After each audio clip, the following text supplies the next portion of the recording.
Bonjour mesdames et messieurs, dans cette vidéo je vais vous montrer comment éditer, retoucher une panorama créée pour Lightroom CC 2019. On y va. Alors dans cette vidéo je vais vous montrer comment faire cette panorama du Zion National Park, qui est un parc américain fort sympathique avec beaucoup de roches rouges et de verdure très désertique et magnifique. Alors comment j'ai fait cette photo? J'ai sous-exposé 6 différents tirages parce que je ne voulais pas faire du HDR et je voulais faire quelque chose de simple pour que vous puissiez suivre ce tutoriel. Donc, quand je travaille avec mon Sony, j'ai tendance à sous-exposer un petit peu les photos parce que je veux vraiment récupérer tous les détails du ciel. Et je sais que dans le numérique, à part des fois un petit peu chez Canon, sans vouloir critiquer, on récupère pas mal les zones d'ombre. Donc voilà, j'ai ces 6 photos-là. Je vais les sélectionner en appuyant sur la touche Shift et en cliquant sur la dernière photo. Ensuite, je vais faire clic droit. Fusion de photos, fusion en panorama. Alors, il y a différentes manières de faire de la fusion de panorama dans Lightroom CC. Il y a 3 manières d'assembler, on va dire, les photos. La manière sphérique, cylindrique ou perspective. Pour faire simple, c'est simplement différentes manières de pouvoir assembler des photos ensemble. Si vous pouvez appuyer sur le petit pouce pour aimer cette vidéo et laissez-moi un commentaire. Je lis chacun de vos commentaires et j'aime beaucoup y répondre. Je vais essayer de faire de plus en plus de vidéos en français. Ça m'encourage et ça permet à d'autres personnes de pouvoir connaître cette vidéo. Je vous remercie. Vous pouvez télécharger tous ces fichiers RAW. Je vous donne l'origine. Je vous demande juste de ne pas le vendre en galerie ou en carte postale. Le lien est sous la vidéo, comme ça vous pouvez pratiquer et vous pouvez même les poster sur les réseaux sociaux. Simplement créditez-moi à Photoserge. Donc, alors si je clique sur perspective, vous allez voir ça ne va pas marcher, ça veut dire fusion impossible, parce que perspective ça marche bien quand on a des photos qui ne sont pas trop grand angle. Or je crois que j'étais à 24 mm sur cette photo-là, ça marche mieux à 50 mm au-dessus. Ensuite on a cylindrique ou sphérique, et moi j'aime bien le look panorama, donc la différence entre sphérique et cylindrique c'est pas énorme, c'est qu'on a un petit peu plus de ciel dans cylindrique, donc je vais prendre sphérique. Ensuite on a l'option de déformation des bords.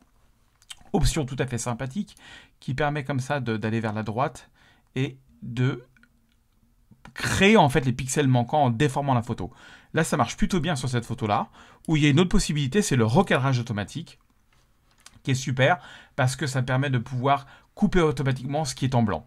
Dans tous les cas, je vais prendre ni l'un ni l'autre pour ce tuto. Je vais cliquer sur fusionner, mais en fait, je l'ai déjà fait parce que je vais récupérer voilà, cette version-là et je vais juste appuyer sur Shift R pour réinitialiser la photo. Ou alors vous allez ici et vous faites afficher, non, réinitialiser aux valeurs d'origine. Voilà, Shift R. Voilà, donc ça c'est le résultat juste de l'assemblage. Maintenant vient la partie la plus importante qui est le développement de cette panorama. Alors comment faire? Comment faire, mesdames et messieurs, n'est-ce pas? Alors on va commencer par prendre l'outil recadrage et on va voilà, recadrer comme ça. J'ai vraiment envie de faire un look très panoramique.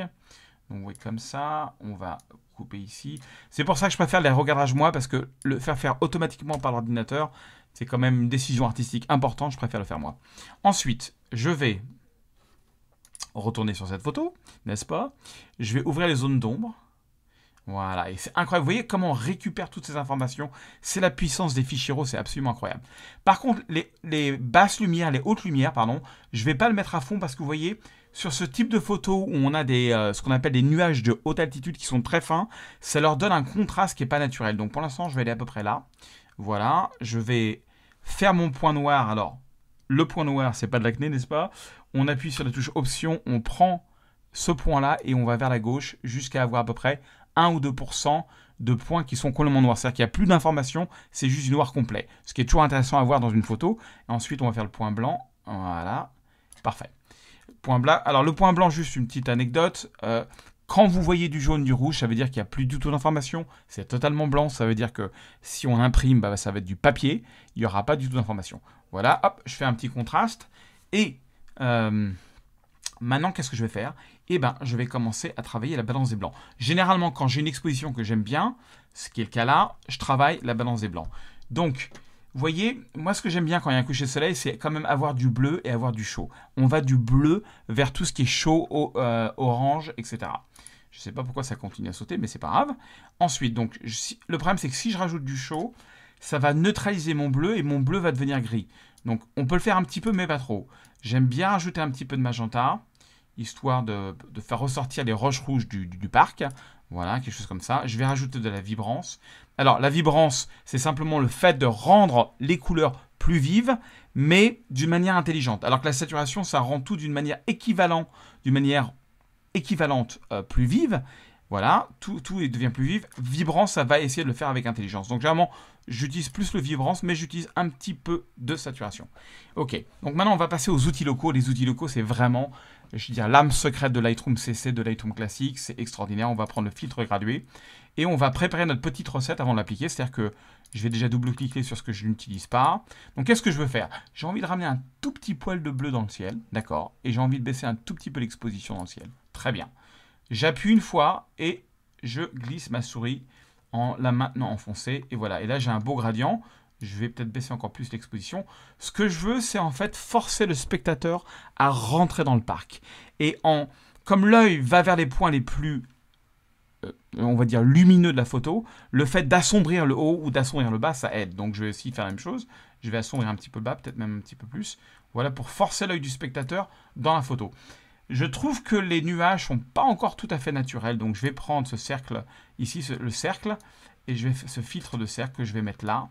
Et là, qu'est-ce qu'on va faire, n'est-ce pas? Nous allons peut-être rajouter un tout petit peu d'exposition, un petit peu de jaune, un petit peu de magenta et un petit peu de saturation, histoire de faire ressortir ce coucher de soleil.